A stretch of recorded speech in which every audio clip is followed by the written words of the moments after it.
এক চুলায় চায়ের পানি বসাবেন আর অন্য চুলায় ঝটপট তৈরি করে নিতে পারবেন এই বিস্কিটগুলো, তাও আবার মাত্র 1 কাপ সুজি দিয়ে। বিস্কিটগুলো দেখতে যতটা লোভনীয় লাগছে, খেতেও কিন্তু ততটাই মজাদার। আশা করি আপনার পরিবারের ছোট থেকে বড় সবাই পছন্দ করবে। তো চলুন রেসিপি শুরু করি। প্রথমে একটি বল নিয়ে নিলাম আর এই বলে রুম টেম্পারেচারে থাকা একটি ডিম ভেঙে নিলাম। আর এবার সাথে দিয়ে দিচ্ছি অল্প পরিমাণে লবণ। আর এখন দিয়ে দিচ্ছি 1/3 কাপ চিনি। আর এখন একটা হ্যান্ড হুইস্ক দিয়ে আমি এই সব কিছু একসাথে ভালো করে মিশিয়ে নেব। মেশানো হয়ে গেছে আর এবার দিয়ে দিচ্ছি সামান্য পরিমাণে ভ্যানিলা এসেন্স।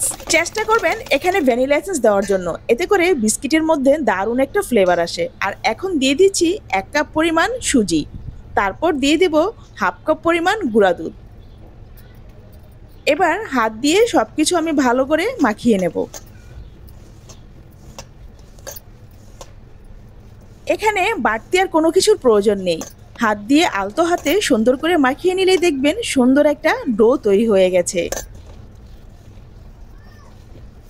ভালো করে মাখানো হয়ে গেছে আর এখন একটা প্লেট দিয়ে আমি এটা ঢেকে রাখবো 10 মিনিটের মতো। আপনার হাতে সময় কম থাকলে আপনি না ঢেকে রেখে সাথে সাথেই তৈরি করে নিতে পারেন। আর এবার 2 হাতে আমি সামান্য পরিমাণে তেল মাখিয়ে নিলাম। এবার একটা গোল চামচ নিয়ে নিলাম।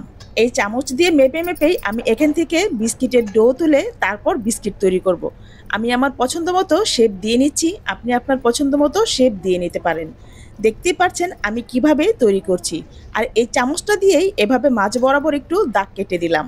দেখুন তো দেখতে কতটা সুন্দর লাগছে না? আরেকটা আমি তৈরি করে আপনাদেরকে দেখিয়ে দিচ্ছি। দেখুন তৈরি করা কতটা সহজ। আপনি আপনার যে কোনো পছন্দ মতন শেপ দিয়ে নিতে পারেন। এই বিস্কিটগুলো ভাজার সময় একটু সতর্ক থাকতে হবে। চুলার আঁচ কোনোভাবেই বাড়ানো যাবে না, একদম মিডিয়ামের চেয়ে আরও কমিয়ে তারপর এই বিস্কিটগুলো ভাজতে হবে। চুলার আঁচ একেবারে কমিয়ে আমি আস্তে আস্তে এই বিস্কিটগুলো ভেজে নিলাম। দেখতেই পাচ্ছেন আমি কিভাবে ঘুরিয়ে ঘুরিয়ে এগুলো ভেজে নিচ্ছি।